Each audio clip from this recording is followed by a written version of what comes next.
Okay, John, my manager Luke Garrard before we welcome Wealdstone tomorrow afternoon. Luke, we'll just quickly touch on the bank holiday weekend. Obviously took 1 point from the 2 games. How have you reflected on that and looking forward now to the end of the season?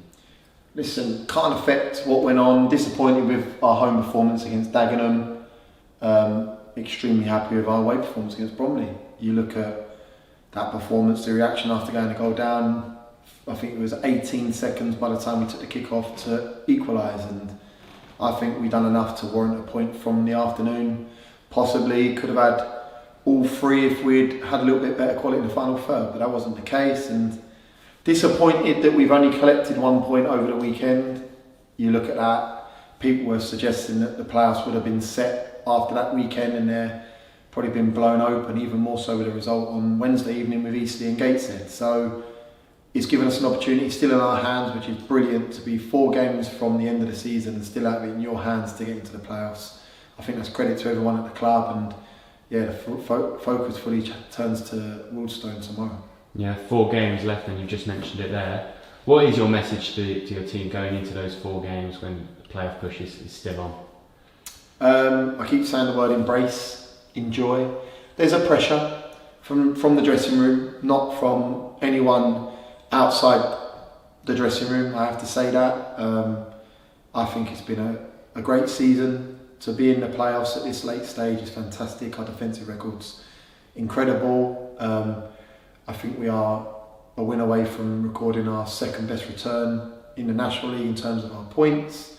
So there's a lot that's been positive, but there is a pressure because that's driven by myself, that's driven by the players, and we've had our meetings today and we spoke about embracing that and heading it on front and going at it as opposed to crumbling and going away from it. And we need to ensure that we play with freedom tomorrow, express ourselves in a way to perform with confidence to go and get 3 points. Yeah, so Wealdstone tomorrow, already faced them twice this season.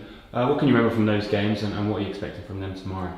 I looked at both them games, watched them back, little snippets just to see little pictures and patterns in their favour and how we didn't and did deal with them.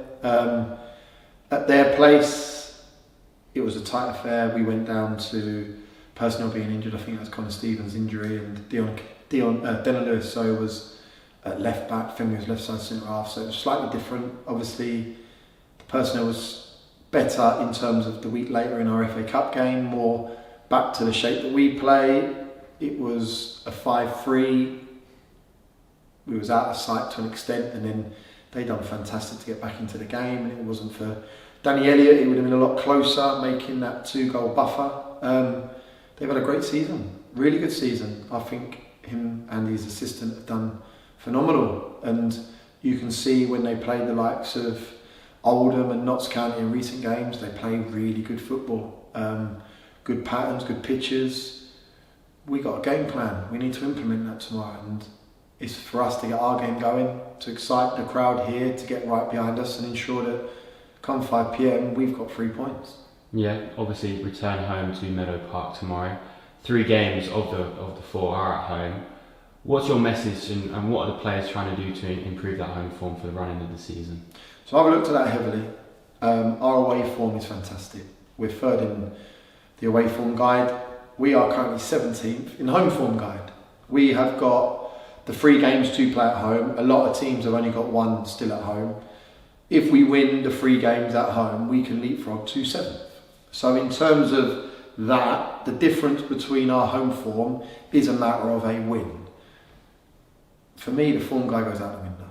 We know the magnitude of the game tomorrow for what we want to achieve, and regardless whether we're at home, whether we're away, we need to ensure that we get to levels, and that's for the remainder of the 4 games, but that starts, like I said, at 3 p.m. tomorrow against Wealdstone. We know that they're going to be tough, they're going to have a bit between their teeth.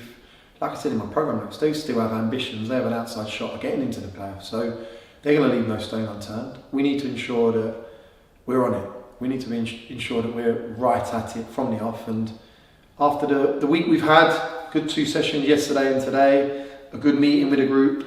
Today it's our 3 weekly togetherness meeting. We have done that and been consistent throughout the season with that, and we have an honest and open conversation in that room. And yeah, I was very pleased with how that one ended, and they had a short and sharp session today, worked on where we feel we can hurt them, where they have their strengths, and we need to ensure that we implement what I've asked for the group to go and put on a performance to warrant 3 points. And just finally, Luke, how is the squad feeling? How has your week been, and is there any injuries to report in the squad? So again, good. They had a couple of days off, Tuesday, Wednesday, after a busy period. Played Friday and Sunday, played Monday. They come in bounding through the door on Thursday. Good intense session on Thursday. Everyone fit and available. We obviously had Mark Ricketts that didn't make the squad on Monday. Again, he's available for selection. Jamal Fifield is nearing a return. Probably will miss out tomorrow, but we expect him to be back fit and available for Wrexham. So as it stands at the minute, we've got a fully fit and functioning squad available for selection.